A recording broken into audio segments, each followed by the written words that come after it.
God said it, don't out, oh go. Man get till I face. If the vibe no pure on my way out, Ulabalu, anytime we say about, the men them outside, we know they house. No they look for us, we know they house. No they see them, we don't spray out. Thank God said it, I don't pay. Oh go. Brilliant. Capace my chupaco. Hasta la vista, nice to meet you. I thought you're my sneaky link up, falling in love. She want me for, Baby, don't be selfish. If you love me, you must learn to share.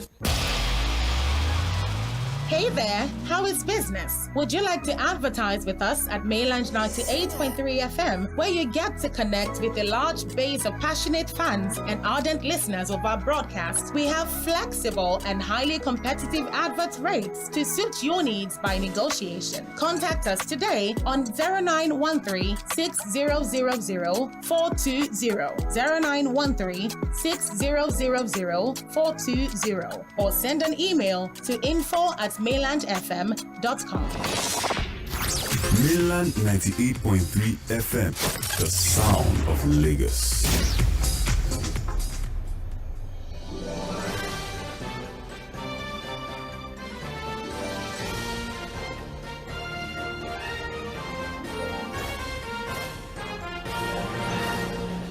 Hello to you and good morning. You're welcome to Mainland 98.3 FM, the sound of Lagos. My name is Sage Babalola. It's a pleasure to be back here with you this very morning. Of course, first things first is to give you information about what is going on in the polity, and we do so by reviewing the newspapers. There are several significant news stories making the headlines today.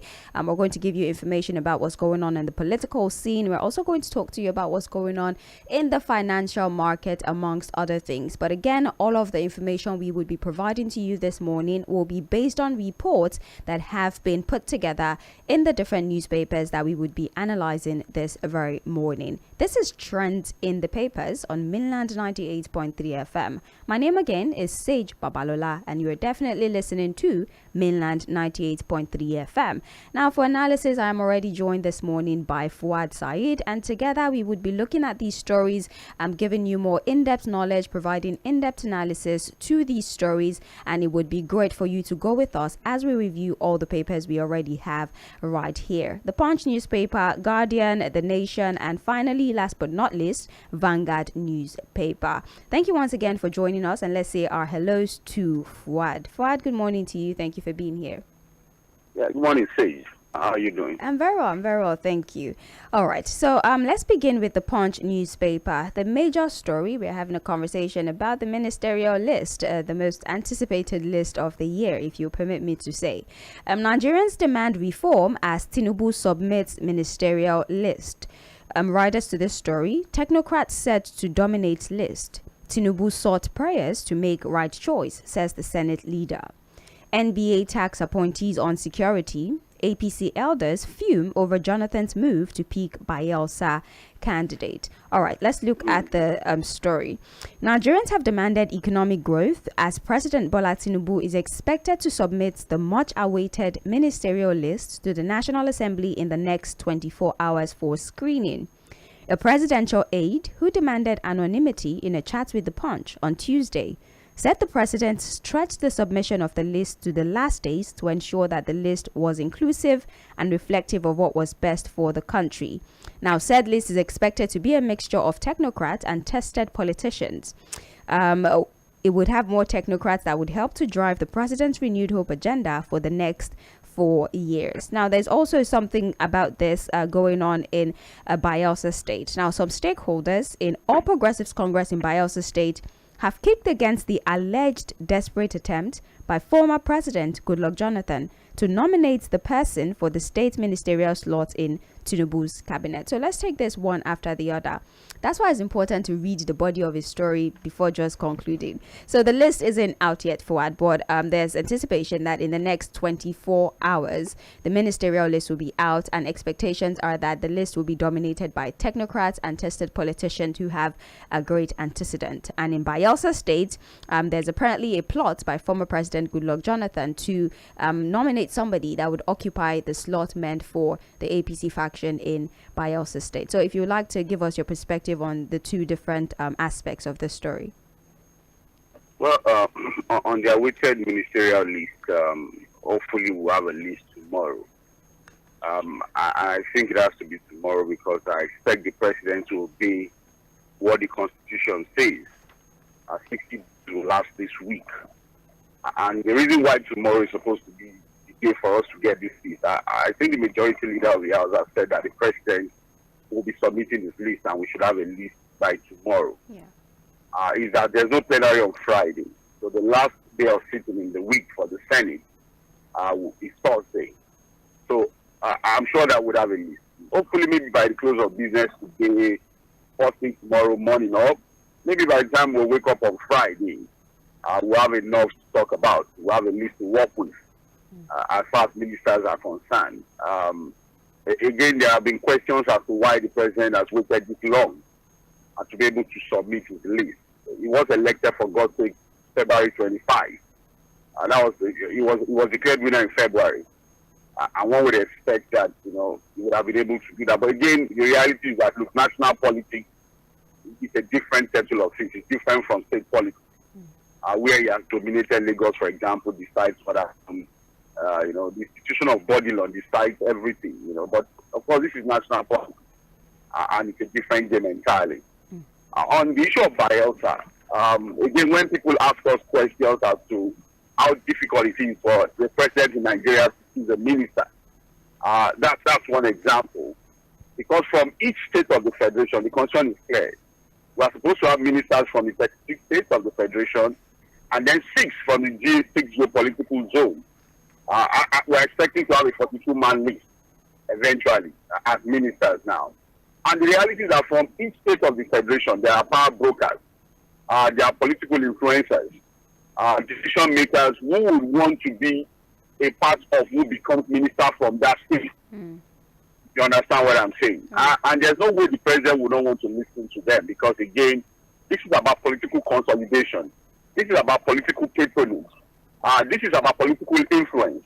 And all of those interplay would come to the table when decisions like this are to be made. On former President Goodluck Jonathan, whether anybody likes it or not, for some time it's difficult to say he's a member of the PDP. I think to a large extent he has not even the fact that he has a bit of a working relationship with the APC. You have 1 minute remaining in your... Apologies for that. We're going to try to get Fuhad back on the line. This is still Trends in the Papers on Mainland 98.3 FM, having a conversation about the much awaited ministerial list that should be with us in 24 hours. Of course, a screening is expected to be done for that list, and then announcement will follow. This is Trends in the Papers on Mainland 98.3 FM. Now, we're streaming live on Facebook, Mainland 98.3 FM, and that is where you can check us out if you would like to join us via our streaming platforms. We're also streaming via YouTube, also Mainland 98.3 FM. You can interact with us via our other social media platforms, Twitter, for example, at Mainland FM. And that way you're able to contribute to the show even after we're done. You can definitely go back and watch it. That is for those of you who probably missed the shows. My name is Sage Babalola. Please bear with us as we try to reconnect back with Fuhad and continue the conversation that we're having this morning about the ministerial list and also the influence that certain power brokers in different geopolitical zones would want to have, in a manner of speaking, so that they're properly represented when the ministerial list comes out.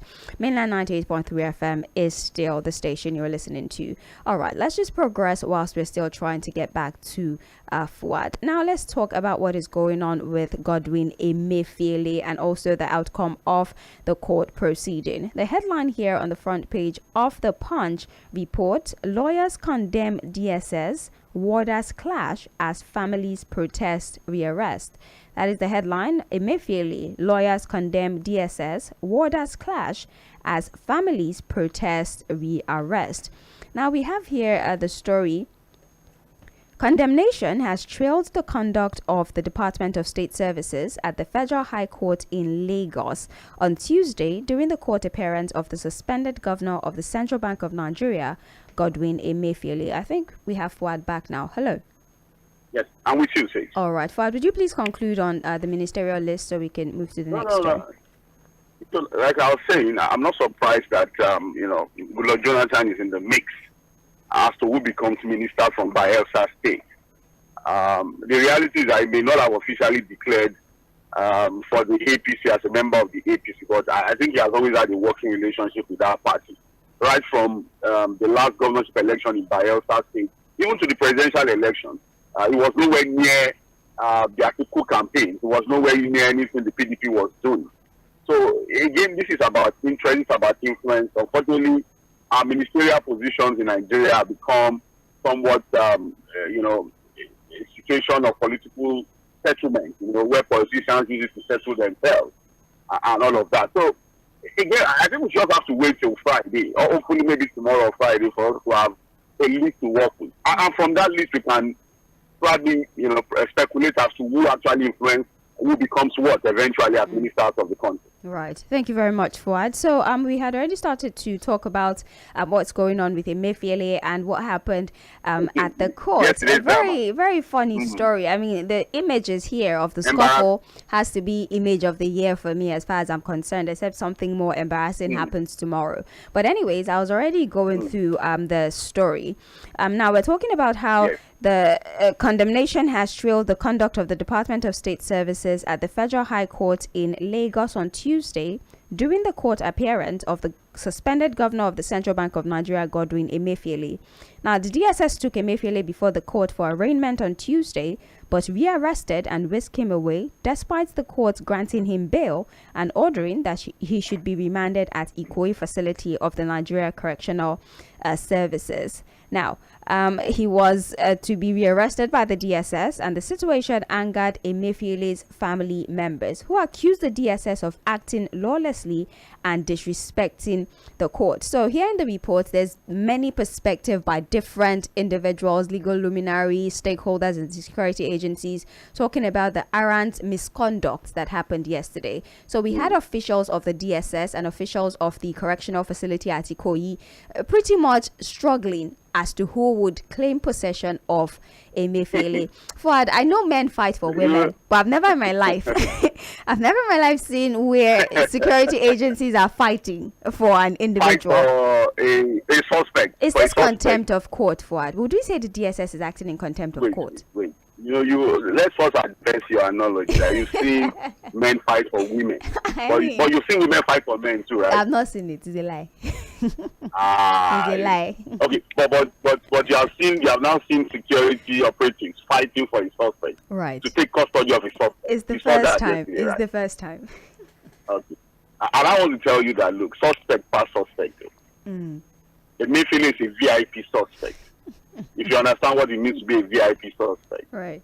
And the reality is that the correctional people that want to keep him, they know why they want him. If there are different videos. So I think a lot of you have not seen the video of the courtroom itself. What was happening inside the courtroom? Where you had the prison officials, the correctional officials, surround Emefiele, forming a circle around him. As if they were protecting a jewel. If you understand what I'm saying. The reality is that, the reality is that, say, Emefiele to the correctional people is a VIP suspect. And they know why they want him to be in their facility. He will not go scot-free. He will settle all manner of issues. But so for people who know the game, they know why the prison guy wants him. He's probably going to be killing cow for the number of days if he has to stay there for more than 1 day.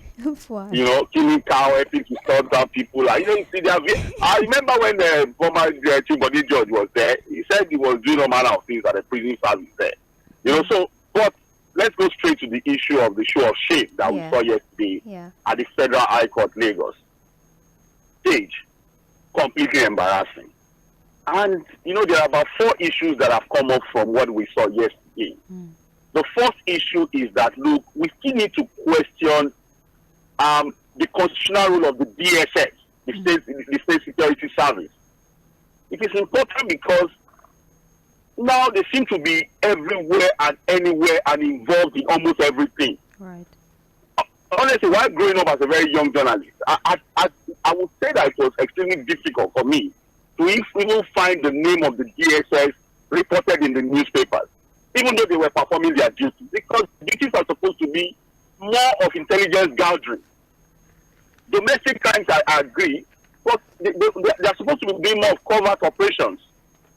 But here you are now, the DSS seems to now be involved in everything and anything. Say, how do you explain a situation where the Department of State Security Service arrested somebody, kept him in their facility for over a month on allegations of terrorism, financing, blah, blah, blah, and all of that, only to be forced to present the person before a court, and the only charge they brought before him illegal possession of arms. Illegal possession of firearms and the country.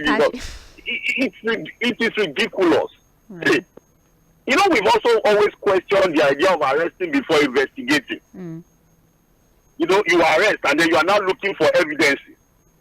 And so this has, I think it was Barrister Bakari that said something recently when we were talking about this in Emefiele case, that look, Nigerians should not be a people of the moment.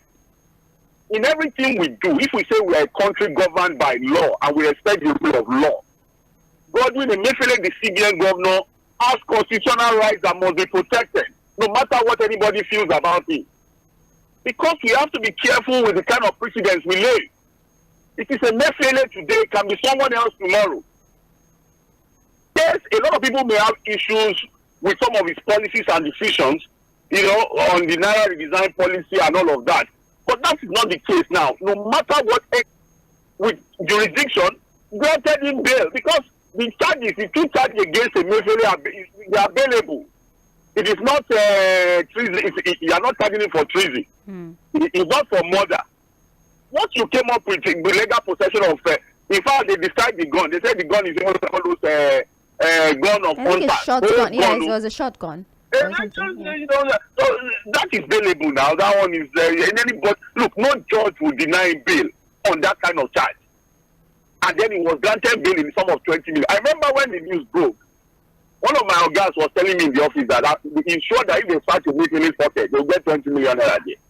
And that look, he was not going to spend too much time before he will return to his house because 20 million naira as a condition to Emefiele is something that will be sorted out immediately. But the idea was that, look, he's been granted bail.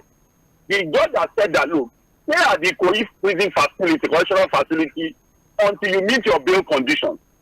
With the level of Emefiele, one knew that, look, within 1 or 2 hours, he'll be able to sort himself out. But right there, the DSS started the problem of, no, they want to rearrest him, blah, blah, blah. They still wanted to keep him in complete violation of the decisions of the court. State. And eventually we saw the show of shame, the scuffle, the fighting. I think one correctional official uniform was almost shredded completely. Yes, we have the picture here. And we saw that in front of cameras, the international community will be seeing all of that. It's a show of shame. I thought that, look, this thing started again at this administration. Remember when the DSS stormed the EFCC office, claiming territory? Yeah. And one of the first things I said then is that, look, the disorganization, the idea of security operatives working at cross purposes, that we saw during the Buhari era should not be repeated in this administration. And we're already seeing it. Hey, this is not a banana republic. It is a federal republic of Nigeria governed by constitution and law. And what we saw yesterday, I want to beg President Bola Ahmed Tinubu, whose desk these 2 agencies are supposed to report to please rein them in their conduct and attitude. And again, the other issue is this. You see, again, we always tell people, when you find yourself in position of authority, be careful the things you do because it might come back to haunt you. Say you remember during the Naira redesign policy of Godwin Emefiele and the former government, the immediate past government. Yeah. Yes. That there was a ruling Return to about status quo. whatever the Naira redesign policy, a Supreme Court ruling that Emefiele disregarded and disobeyed completely. To the extent that at some point, even former President Buhari had to deny it, that he never told him not to obey. Again, what he did by disobeying a court ruling is not what is unsealing. When you lay very bad precedents because you are in power, it may eventually turn around to haunt you. I am not saying whatever Emefiele did at that time is not to justify the disregard for the law by the DSS. I'm just saying that, look, this is how we mess up institutions. This is how we mess up structures. If you understand what I'm saying. Yes. And I think the DSS is too much important a security agency for us to mess it up completely. They are supposed to gather intelligence. They are supposed to be so covert in their operations. They are supposed to be A-list in the way they behave. But when we now see what is supposed to be considered A-list security operatives of the nation behaving like motor park towns, then there is a problem, whether anybody likes it or not. Look, since yesterday, I've been trying to read through, the job of the CIA, the FBI, the State Security Service in the United States. And honestly, you marvel at the way they are structured in their operations. Let me tell you, all of the security operatives in the United States all have different roles when it comes to investigation and security of the United States. But do you know what? When it comes to prosecution, all of their case files goes to the Department of Justice to prosecute offenders. If you understand what I'm saying? Yes. All of the files go to the Department of Justice for prosecution. Even on this case of Emefiele, Femi Falana has said recently that the DSS does not have the right to investigate and prosecute of Emefiele. That if it's about financing and corruption, can you please hand it over to the EFCC? Yeah. And if it's about having illegal possession of firearms, I think the police can handle that. The hearing in a Gestapo manner, covering their faces with masks in the court. I'm sorry, there is a problem somewhere. We cannot run Nigeria. It is not a banana republic. It is a country that is supposed to be governed by law, respected in what we do. It is unfortunate we are running the country aground in the things we do. Right. Page 11 of the Punch newspaper is where you get details of that particular story on the suspended CBN Governor Godwin Emefiele. This is still trends in the papers on Mainland 98.3 FM. We are streaming live on Facebook, YouTube. Mainland 98.3 FM is all you need to search for, and you'll be directed straight to our streaming platform, Mainland 98.3 FM. You can follow us on Twitter at Mainland FM. This once again is trends in the papers, and we're still reviewing the Punch newspaper. Now, moving on to the state of our financial sector. CBN vows to tackle forex pressure, raises lending rate. Now, the acting governor of Central Bank of Nigeria. We are back to it again. Raising interest rate. Indeed, we are. The acting governor, Central Bank of Nigeria, Folashodun Shonubi, has said the bank will address the demand pressure on the country's exchange rate as the naira continued to slide from 820 naira to a dollar to 870 naira to a dollar at the parallel market on Tuesday. Since the unification of the exchange rates in the country, the naira has continued to depreciate amid worsening inflation, rising fuel costs, and other challenges in the country. Now, a summary of the outcome of the meeting is what they're giving us here. Apparently, the committee was confronted with two options: to hold or hike the policy rate to offset the moderate increase in headline inflation. And considering that option, they had no choice but to up the lending rate from 18.0 to 18.75%. Yes, from 18.50 to actions to this particular choice of increase. But then, Fuhad, it's almost like an expectation that every time there is a convening of the Monetary Policy Committee, we are automatically expect that there would be an increase in interest rate or the lending rate, whatever you would like to call it. I don't know if we are the ones that do no longer have a basic understanding of economics, because this is the justification to moderate, the rising inflation. They believe that the constant increase in the lending rate would, to a reasonable extent, bring balance to the inflation that we're currently going through. And have you done that? I mean, during I think in the period of Godwin Emefiele as CBN governor, he's still the governor anyway, he's just suspended. But I know that in the last 8 years, we've raised interest rate by God knows how many percent. I think the last time we reviewed the same story about the idea of, continually raising interest rates, hoping that will, turn the tide of rising inflation. Sage, I've always said it. And like you have just said, maybe we are not that deep when it comes to understanding finance and economics. But I always say that you don't have to be a financial expert to know that, look, we are only scratching the surface.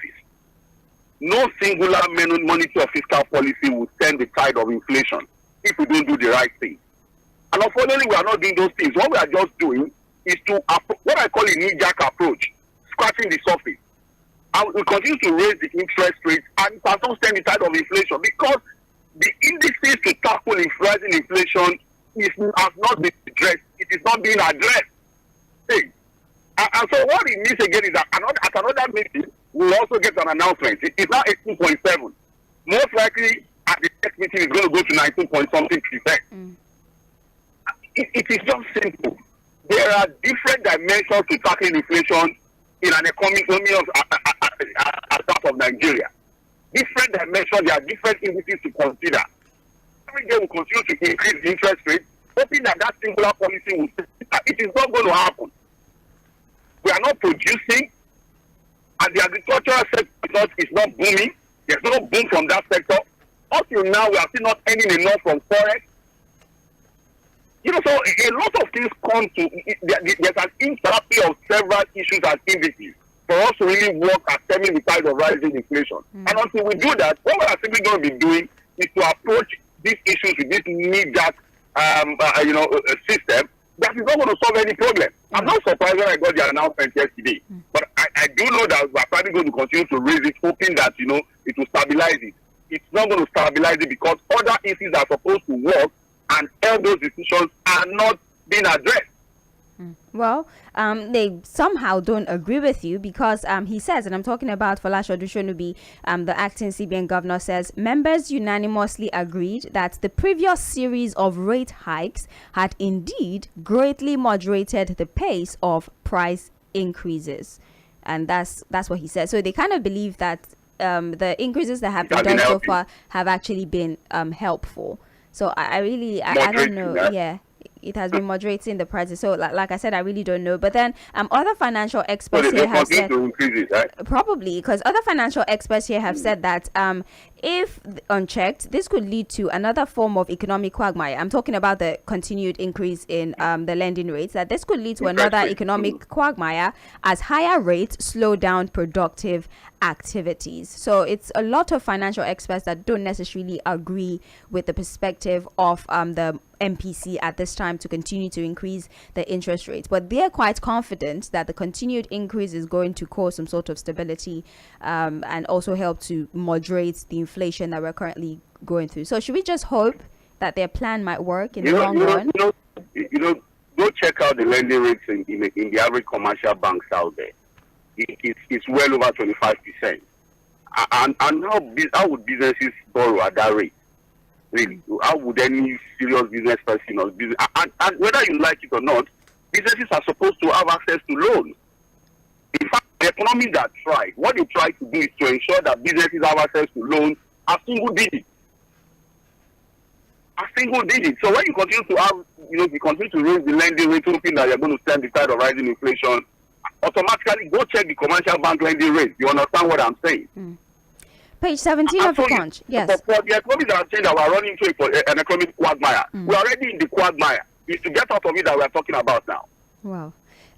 we actually depend on the MPC to make these financial decisions. So it's not much that we can do. We can only hope that they make the right decisions, and they believe they have made the right decision, really. But if you would like more information about the adjustments that are also made to the asymmetric corridor, among other things, and also the liquidity ratio, you can check if you would like, precise figures on all of the adjustments that were made. Page 17 of the Punch newspaper is where that story is. Now let's talk about the medical sector. Fuhad, resident doctors begin indefinite strike today. They said it. They said they were going to go on strike. The Nigerian Association of Resident Doctors declared an indefinite strike on Tuesday night. NARD President Dr. Emeka Orji, who disclosed this to correspondents, said the strike will begin today, Wednesday, July 26, 2023 at 12 a.m.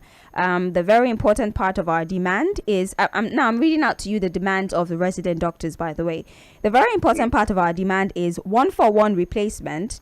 Doctors are still living. I'm trying to put it together so that 1-for-1 replacement policy for healthcare workers.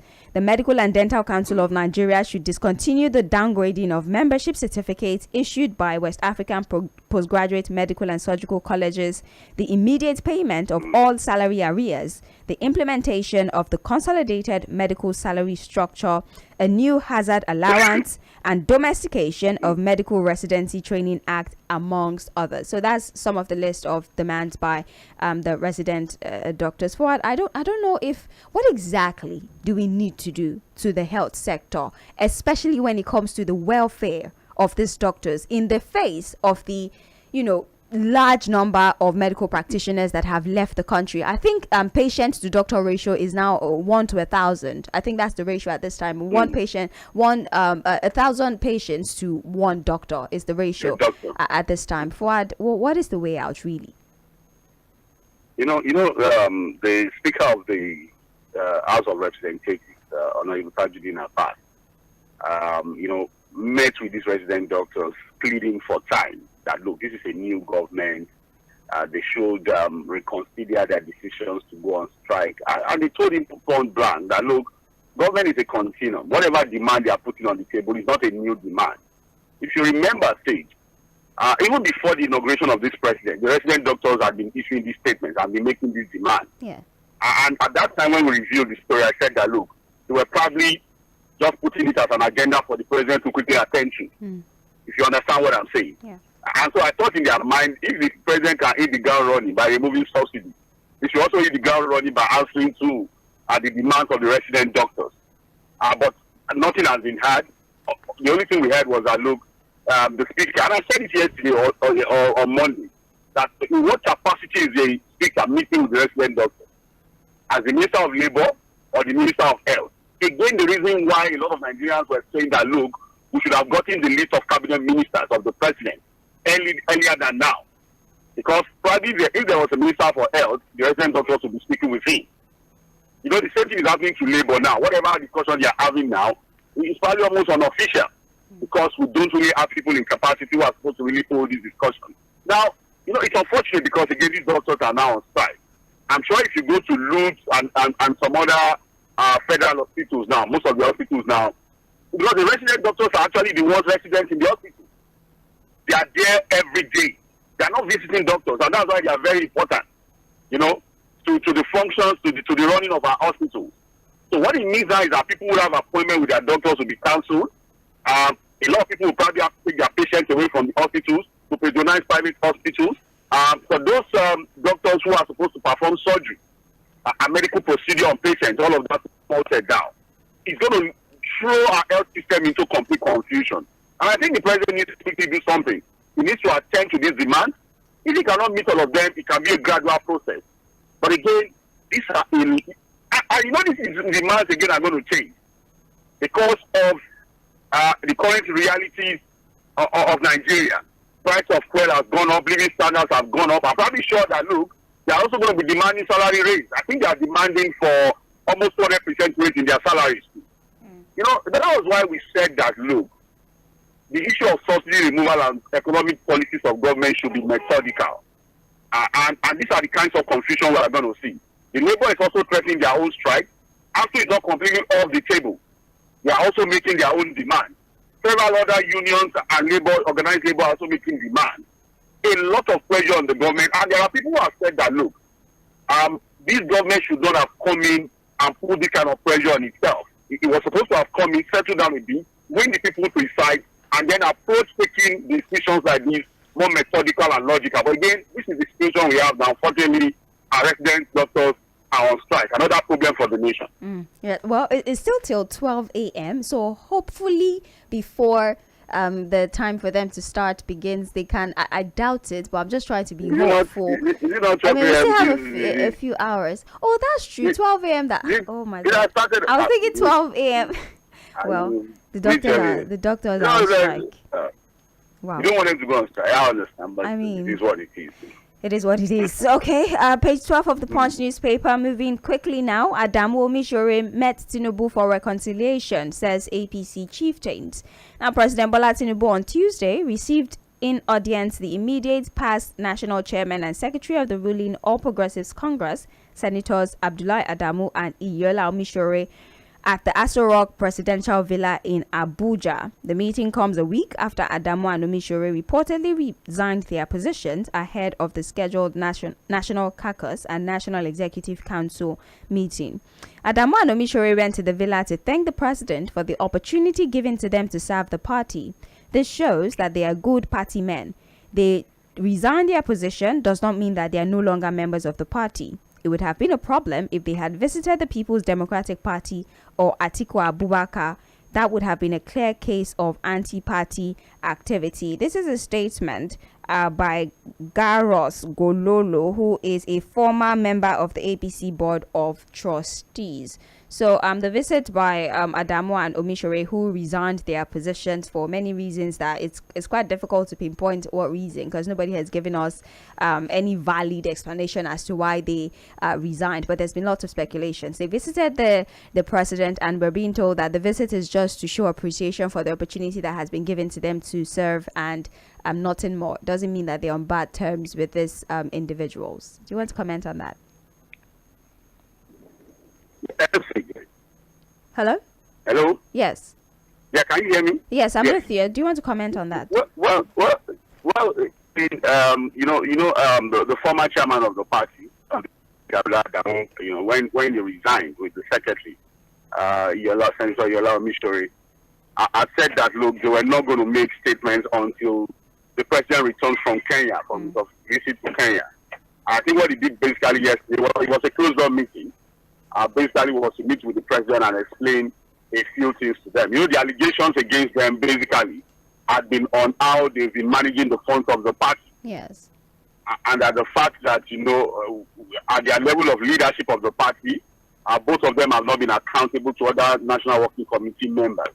I think one of the major issues that had been thrown at them was how they managed the proceeds of sales of funds, which amounted to about 31 billion naira. They've mismanaged. So those allegations were there. And so when they resigned, no one wondered why they quickly resigned. Were there facts to those allegations, or were there other things that was probably going to embarrass them, and that the best thing was to step aside and resign from their position? But whatever it is, it's an APC issue. They met with the president. Whatever they discussed with him, we don't know. Nothing was really said. So I think we should just move on from that. The APC would always sort itself out. Definitely. All right. Final story on the front page of the Punch newspaper. Lagos Okada riders accuse policemen of extortion.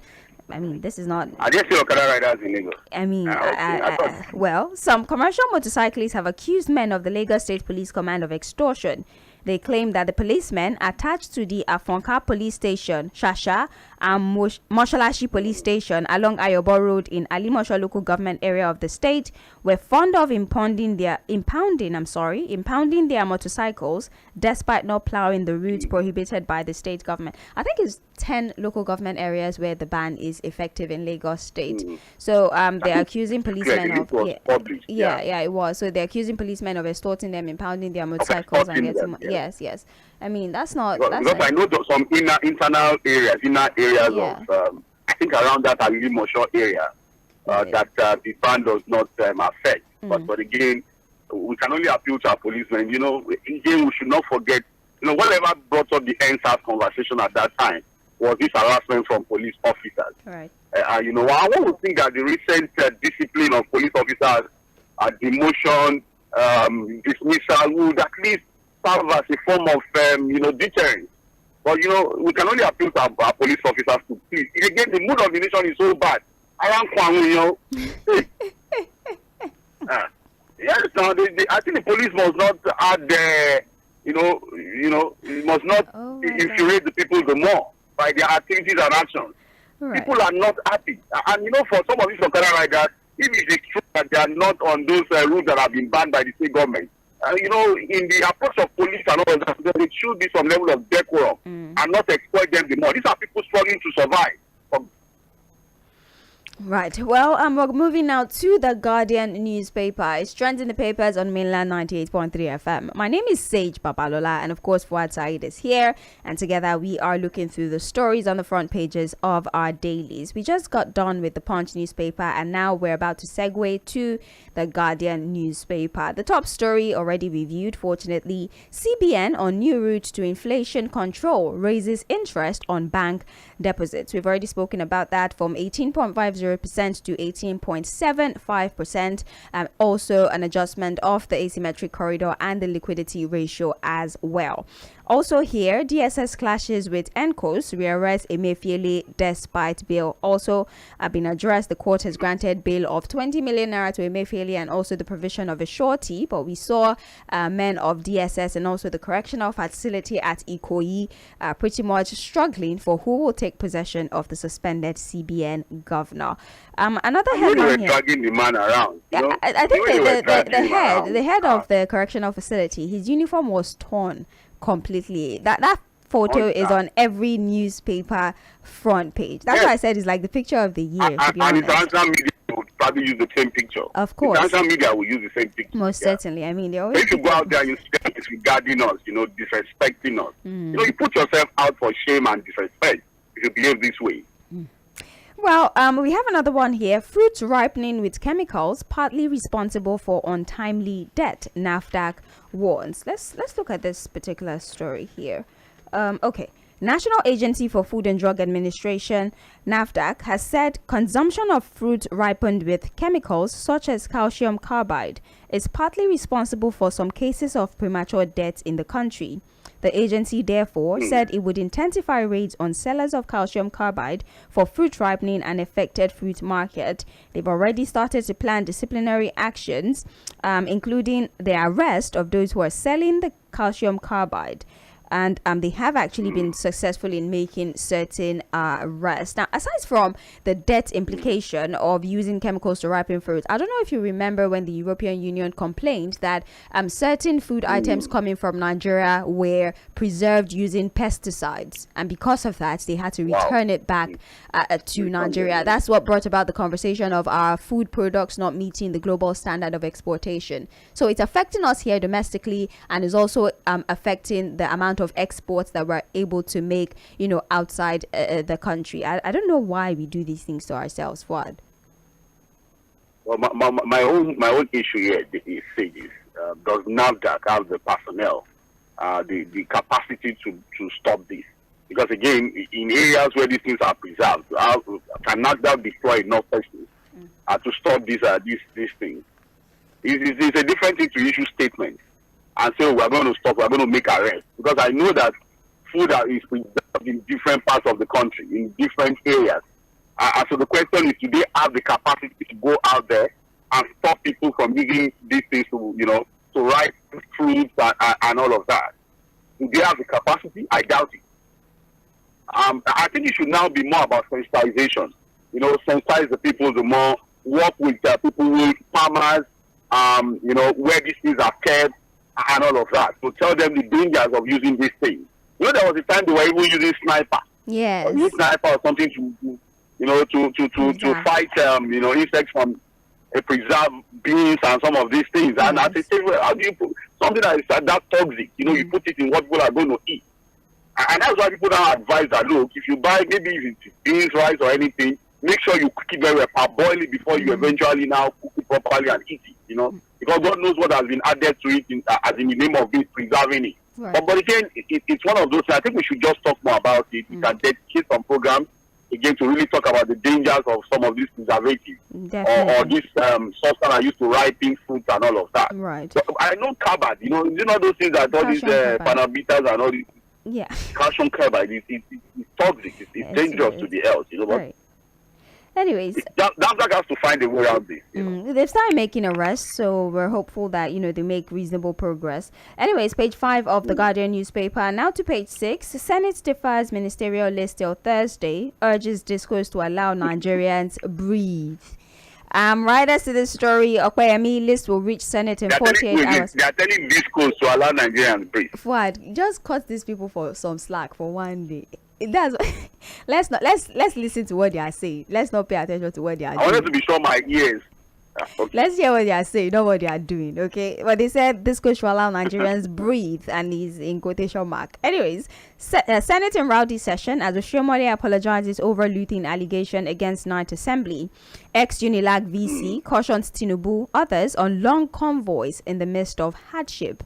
Lawmakers asked the federal government to intervene, halt proposed hike in electricity tariff by discos. Fuad, I don't know if you caught wind of the whole conversation around Adams Oshiomhole, where he, in an interview, accused Senate of the Night Assembly, who apparently looted their office, although he has apologized and said that what he said was taken out of context. But it still was something of conversation where he says, why would I insult? Why would I insult a house I'm a part of? And now lawmakers are asking the federal government to stop discos from increasing electricity tariff. I don't know if there's been a definite pronouncement about discos not increasing the tariff per se, but they're talking about it and praying that the federal government speaks to discos so that they don't increase the price of electricity.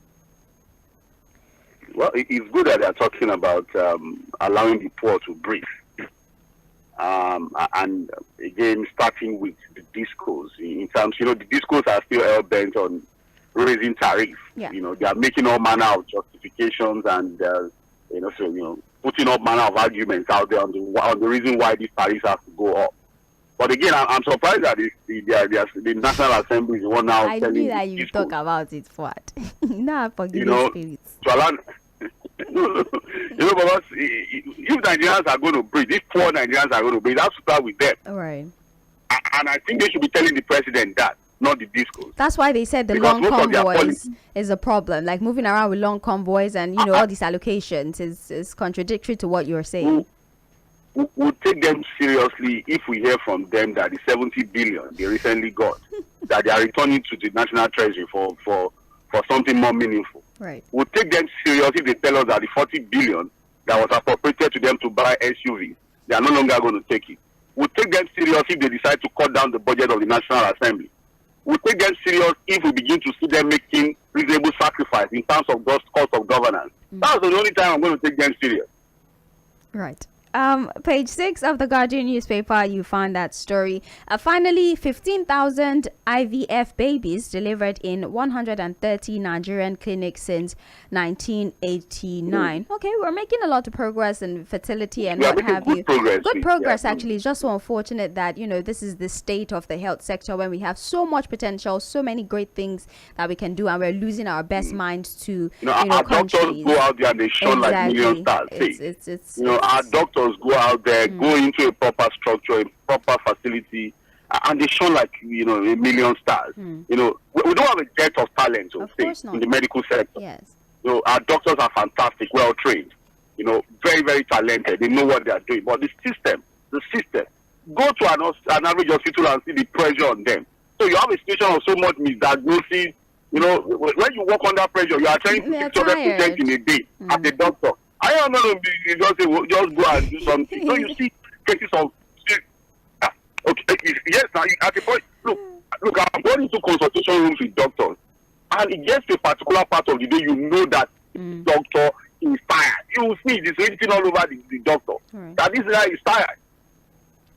Right. Well, I mean, if you work an 18-hour shift without any rest, you definitely be tired. But I just hope something is done as soon as possible. So let's just look through the remaining reports we have. Fuad, we can barely hear you. It's all muffled. Okay. No, actually, we cannot hear you. But anyways, we have just a minute left, so I'm just going to read through the other reports that we have here. Fortunately, we have been able to analyze every single remaining story. But let's just read through it. The Nation is reporting ministers, Tinubu mauls senior advocate of Nigeria, ex-governors, technocrats, others. Senate leader, president list will be ready tomorrow. Atiku, PDP confused, president tells tribunal. NERC, NERC, discos fine-tune tariff hike plans. Senate reps oppose move. Federal government will redirect 800 million palliative cash. We should talk about this, but maybe when we come back. ASU loses bid to stop Konua's registration. Finally, Emefiele is rearrested in court after agency brawl. And for Vanguard newspaper, DSS men, prison officials in free-for-all over Emefiele. Rowdy session in Senate over Oshiomhale's looting comment. Federal government ASU suit. Court affirms Konua, NAMDA registration as trade unions. Tinubu to send ministerial list to us in 48 hours, says the Senate. National Assembly moves against electricity tariff hike, estimated billing. And that's about it for trends in the papers today. We're grateful for your participation. When we come back by 8:40 a.m., it will be time for you to give your submission on the stories that we have analyzed. Fuhad, thank you so very much for joining us. Fuhad, of course, will be back by 8:40, like I said before. And at that time, it would be time for Mainland Focus. My name is Sage Babalola, and this is Mainland 98.3 FM.